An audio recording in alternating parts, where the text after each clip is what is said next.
Hello, and welcome to Outnumbered the Podcast. I'm Audrey. And I'm Bonnie. We are experienced moms to a combined total of 19 children. In our weekly episodes, we explore relatable topics using our perspectives of humor and chaos. Tune in for advice and encouragement to gain more joy in your parenting journey.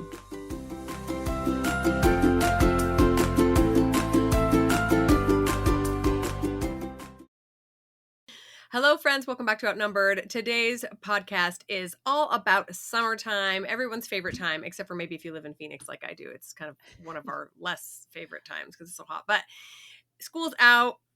Kids are ready to have fun. Families are ready to bond and do fun things together. So today we're going to talk about how to make our summers a little bit more educational. So to bring in just some good old-fashioned learning into our vacations or staycations or our just being bored at home time during the summer. All right, we can't wait to share this one with you because this is really kind of what a lot of the philosophy behind homeschooling is, thinking outside the box. So we're excited to share with you, even those of you who don't homeschool and you're looking for extra ways to get your kids caught up during the summer. This is a really cool opportunity.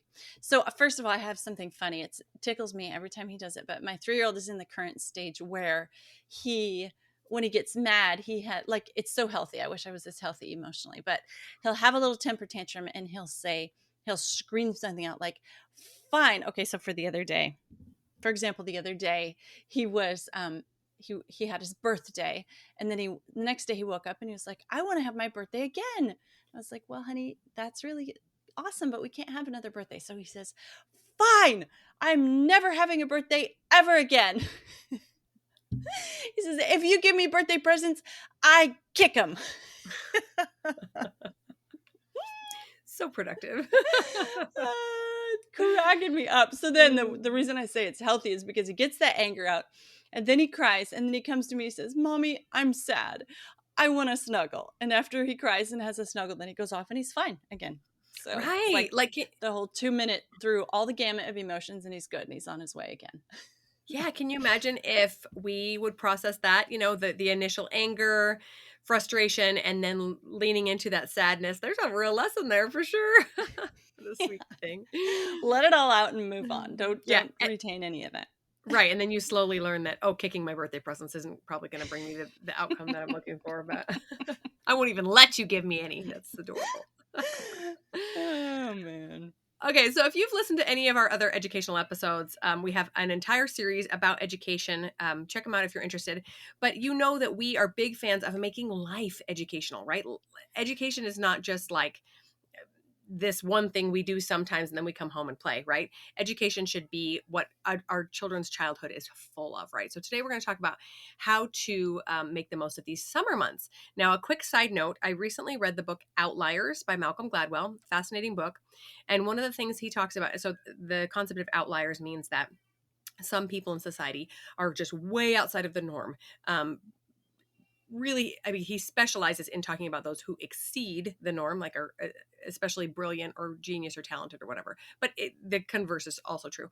So he says that, many of us realize that Asian cultures tend to be very brilliant, very smart, have a great work ethic when it comes to education.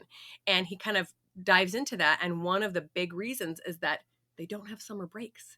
And so while our children are off playing at the local pool and dinking around all day long, these cultures are keeping their kids in school and educating all day long. So just a little side note that sometimes summer break that we just crave that release for so badly can do our kids a disservice if all we do is let them rot their brains. So there's the premise of this episode.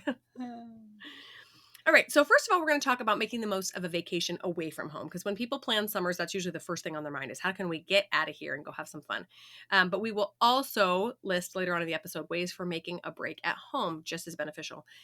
So kids need new and different stimuli all the time. Like if you watch a toddler, if you go out to the store, they come back with new vocab and new experiences and their brain is constantly developing and new stimuli makes it happen quicker, right? So going on vacation is just naturally more educational than staying within the same walls of their home that they're used to.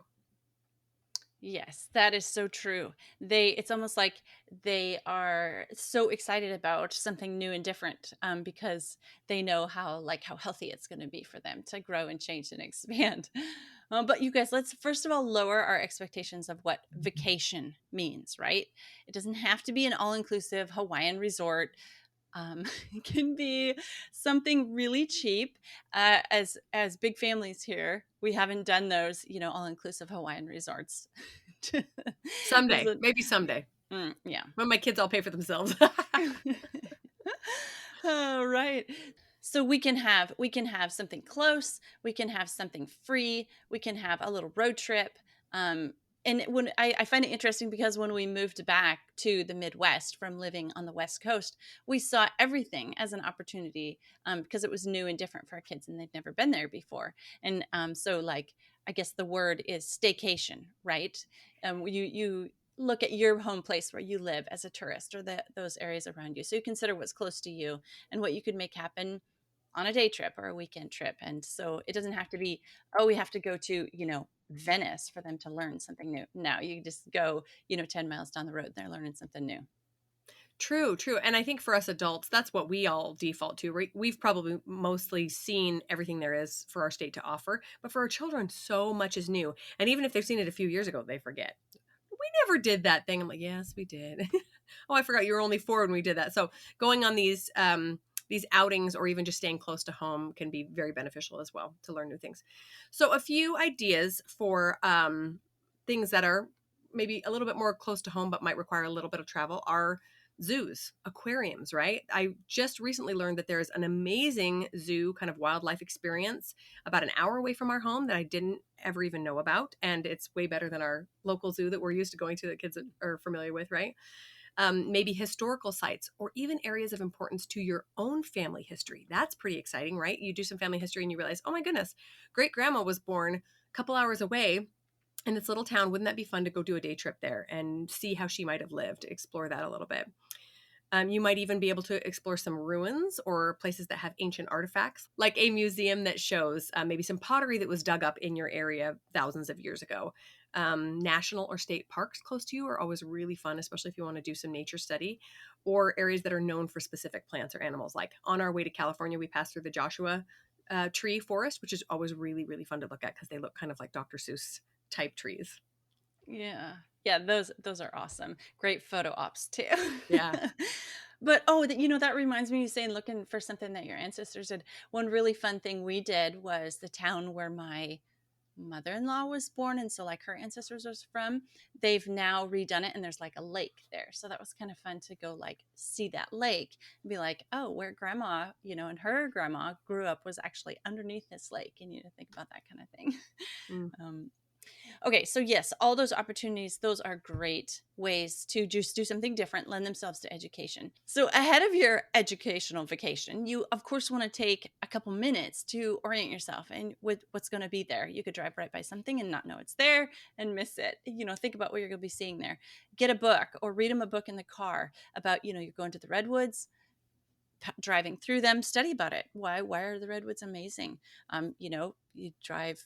What about Mount Rushmore? So then you study the presidents and which ones are on the mountain and other ones and what their accomplishments were and what ones were before them and after them. And then what states you drove through. That's all geography, and give them maps. And we talked a lot about this in some of our other episodes, but so you can use a vacation to educate. But then I also wanted to talk just for a second about some people actually educate by traveling. So if you want to go down some really fun rabbit holes, look up car schooling, look up RV schooling, look up boat schooling. So some people that I know will go and buy an RV and travel for a year around to all the different places that they want to educate their kids on location in and learn history that way. Boat schooling, that is sailing to Italy to learn about Italy. I mean, that is really kind of awesome. And so it's like a total different mind shift to think about using travel as your education. I just want to throw that out there if you want to fall down that rabbit hole, because that one's really fun too. Oh my goodness. Go get on YouTube and start searching, yeah, alternative ways of homeschooling or travel the world homeschool. And there are so many amazing stories and Yeah. On a side note, just yesterday I stumbled across a listing for a multi-million dollar yacht on Facebook Marketplace. And I said, "Oh, look, honey, we could sell our house, buy a yacht. Not that our house is worth that, but buy a yacht and travel the world. Let's do it." I mean, this thing was massive. It was gorgeous. Yeah, I'm sure it's yeah. bigger than our house, but there are lots of opportunities. But, all joking aside, even if that's not your idea of, you don't have the freedom to give everything up for a year and go do that, you could totally do it for a week or even just a couple of days, driving around to local states and learning as much as possible. Such a fun idea. So, in other words, what we're saying is that every trip can be educational with just a little bit of foresight. We love playing geography games in our car. This keeps kids educated and also less bored, and they stop asking, "When are we there?" Yeah, right. So, we've done geography bingo. So, we'll print out like laminate cards where when they see road signs or a city or something, they can put a little sticker on it. I've also done laminated maps for my kids and give them a dry erase marker and they can trace our path. When we drove through several states, had a 2-day road trip a few years ago, we did this and the kids loved it. "Oh, we're going into Texas next. Oh, wait." And then Texas for the next 2 days. And then just kidding. Texas is big, not very fun to drive through. Um, and we can also, especially the older kids, we can ask them for recommendations. Okay, where do you guys think our next stop should be? How long do you think it will take us to get there? How much gas are we going to use, in the next few hours? When will we need to stop for gas before it gets dangerous, right? Have them estimate those things, do some number crunching. How long is it going to take us to get there based on our speed? If there's no traffic, what if we slow down? All kinds of fun things to get the brains moving on car trips. One thing that my kids really like to do is have a map, and every time they see a license plate from that state, color that one in, because you So don't have to smart. go very far. You don't have to travel worldwide to be able to, Yeah, or statewide. You don't have to go very far, and you can see lots of different license plates from different places. totally. Yeah, this isn't a vacation episode. It's more, about education, but there's a lot of affordable ways to get kids' minds open, giving them new experiences. So we have a whole episode about family-friendly activities, and in that we our listeners, you guys ask us for what we do with a wide range of kids. And so we talked a lot about a lot of family-friendly activities that all the kids, no matter what their ages, can get involved in. So go check out that episode too. But we're thinking about specifically travel things. So like camping, that's pretty low budget. You can include some nature journaling. You can do all sorts of things. You can do tree rubbings and a leaf collection and all sorts of things like that. A day trip to a local river, lake, pond. It gives them an opportunity to study bugs and birds and fish. The visiting a local museum, they can learn about what the earliest settlers to that city, like how that city was founded and what life was like back then. There's so many ideas that can be pretty budget friendly, um, educational, and add a lot of educational value to your vacation. Yes, I love that episode. So that's episode 59 if you want to go listen to more about family friendly activities. So, moving on, what if leaving home is not an option? It's not in the budget, or husband can't get off work, mom is stuck somewhere doing something. What then? How do we make summer break educational, especially if your kids are in school and that those couple of months they are stuck at home, right? So, summertime is actually the perfect time to pursue all those educational opportunities that you don't have time for during the busy school year, right? So, in episodes 131 and also 73, we talk about other summer activities and schooling opportunities. So, be sure to listen to those. There's a little bit of overlap here, but we've got a lot more ideas for you too. Yes, those we talk about how you can use summer as an opportunity to like catch up or to take time off, and why you might want to do each of those things. So those are really good episodes. Okay, but some of this requires a little bit of forethought before you get to the activity. So like water sports. Do all your kids know how to swim? How about lifeguarding, CPR? Did your kids know that? Do you know that? That's going to take a little bit of time ahead of time to prepare for, and can even be like the early summer activity. First we're going to start out summer with swim lessons, so that later we can go to this lake that everybody wants to go to, and Yeah. everybody can learn. Yeah, you know, even just going to a local park or a big open green space, running the bases, throwing basketball around the driveway. This is all in schools, they call this physical education.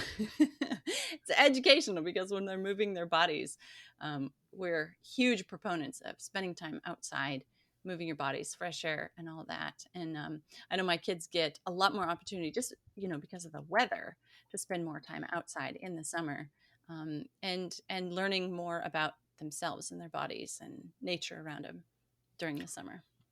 Right, right. For us, it's a little bit opposite because we spend a lot more time inside in the summer than we do fall, winter, spring. But there are a lot of other alternative educational opportunities. So we still maintain our math and language arts through the summer. But if I don't call it school, then the kids don't think it's school, right? So other than that, we do all kinds of educational things that I don't tell them are educational, right? So we'll play games, play lots of games. Things like writing letters to cousins. My kids are obsessed with getting real mail. Well, guess what writing letters is? Language arts. If you want to call it something in your head, call it that, and know your kids are getting language arts. They're getting spelling practice and handwriting practice and grammar practice and essay writing practice, all in a fun way of reaching out to cousins or grandparents or pen pals or whoever. My kids also love to play store. So get fake money and a little pretend cash register, and your kids will play store all day long. And they're calculating money, and they're doing things that are making their brains work, and they're creating little credit card receipts for each other. And this imaginative play is so great for them and so educational. And they just think it's fun summer playtime, right? We also love board games, and I try to get them to play something with some strategy or some that requires some brain power. Things like Monopoly, another math one, right? Settlers of Catan or Risk are fun ones, kind of higher level strategy games that my kids really enjoy. And then lots and lots of artwork in the summer. My kids would just do paint and Play-Doh and chalk pastel and drawing all day long if I let them, which we probably will have a few days like that. Sounds really great. Yeah, that's right. My kids usually have an ongoing Monopoly marathon going on, and they set it up in one of their attics. Why, I don't know, because it's got to be so hot in there. But anyway, they have like this. Let's go play some more on our Monopoly game. Where the little kids can get into it. Smart. And one of my kids already mentioned to me, Mom, this summer I used to know my times tables really good, and I don't feel like I know them really good this anymore. Can we this summer get out those flashcards again, and I can brush up on them? How cool is Sure. that? Yeah. Yeah. Help Yes, yourself. my favorite child. We will do multiplication facts in summer. Yeah. You will, not me. I could brush up on mine too, now that we've mentioned Oh, that. yeah. It's a great time. Okay, you guys, the library is probably the best educational source. And oftentimes libraries have interlibrary agreements that like in your own state. So my kids love to go to the local library. But if we're traveling because of interlibrary loan, we can go to other libraries, which they love. They think it's all new books because they've never been there before. It's a different layout, whatever. And they probably do have some new books. So they love that. And they get to go in and check out because of interlibrary loan, they can return them back at our local library. So that's a pretty sweet thing too. Summer is a great time for the library. We use the library more probably in the summer than we do this during the school year. We always choose a library day. We do Friday because what we do is we go visit the library, then we go swim, and afterwards everybody's tired and they've got new library books, and the afternoon is like my time because The they're so best. quiet and they're Yes. so worn out from swimming. So something we do, and I'm pretty sure I have shared my library list that I give my kids in the summer going into the library with our Patreon fans. So you guys, if you want to support us on Patreon, you can have access to that too. But I have this sheet that I give my kids where I require them they can get as many books as they want. And they also have to get a poetry book, a play, a book from a section that they've never been in the library before, and this is kind of a cool list. It gets them, that's educational, right? Because they have maybe never picked up a book of poetry before and read it, or one by this author or something. So it's my sneaky way of getting them to educate themselves in the summer using the library. Yeah, I love that because kids, I mean, every time my kids go to the library after a long break, they're like, "Oh, we're so excited to be here. Give me all the books." And then we'll go regularly for a while and they're like, "I've read everything and there's nothing new." Yeah, clearly you read everything in this library full of 50,000 books. But yeah, a challenge, right? It could almost be kind of like almost like a scavenger hunt kind of a thing, Mm-hmm. right? You go check this off. Did you get this kind of book? Did you get this kind of book? And however many you can read, I don't know, we'll do a sticker chart or something. We can make it fun, but especially for the younger ones. But the library, man, raising a child who has a deep love for the library, I think there's nothing more powerful than that. That will be a child who will be a lifelong reader, and anyone who loves to read can learn anything they want. I think about how many business books I've read as I try to develop my business, and I'm thinking, what if I was a poor reader, or what if I didn't enjoy it? Right? Life in general would just be so much harder. Yeah, and libraries usually have one last thought about libraries is they usually have summer programs going on. So Yeah. they have like summer reading programs where they award prizes for number of books read or different categories read, or they have summer activities. And so the library has already done a lot of your work for you, your Yeah. planning, and just tap into what they've got going on. Yeah, very often you can just go and get a little sticker chart that they have for your kids and they can check it off and there's a prize at the end, or you can come up with something. If you're a child of the 80s or 90s, you probably remember the old Pizza Hut pan pizza read Hmm. along. I feel like we should still get something like that. Maybe I'll buy myself a pizza every time I read 30 books or something. Just kind of ingrained in me from childhood. We should totally start a book club where we're like, we have a pizza party to discuss our book or Totally. something. Absolutely. Everybody of our generation would totally get Yeah, totally, totally. Sounds great. Only now that we're bigger, our personal pizza will be like an actual pizza. Oh, yeah, it's That sounds fun. good. Okay, so a final thought for me is service projects. Summertime, because we have more downtime, is a great time to get your kids involved in the community. I know we both know just how hard it is to get little kids involved in doing something good, but there are teenagers home in the summer as well. So maybe you can take your 10-year-old down to the soup kitchen to help pack lunches for the homeless while a teenager watches your little ones. Or maybe there's something you can bring home. I remember working with a shelter a few years ago that had lots of single moms and moms with babies coming to them, so expectant moms. And so they were always throwing baby showers for these homeless moms that they were trying to get back on their feet. So that was a fun activity we got to do. We got to kind of prepare a little baby shower in a box and get all the decorations and fun things. So there are so many resources out there. A great website we've shared before is justserve.org. We'll link that. But just asking around, is there a project we can bring home or that allows for younger kids to come and help out so that they can get that reward of helping someone that's less fortunate than them? Yes, another thing that I wanted to mention for summer is it's a great time to do a deep dive on one topic because you have time and you don't feel like you have to be fitting everything in. So one unit study, this is usually called unit studies, that we do is like gardening in the summer. And so my kids always beg for their own little plot. And then in fact, I'll probably share with our Patreon supporters either this month or next month the garden unit study that I made up. And it's like, you can dive so deep into the world of plants and gardening and all that.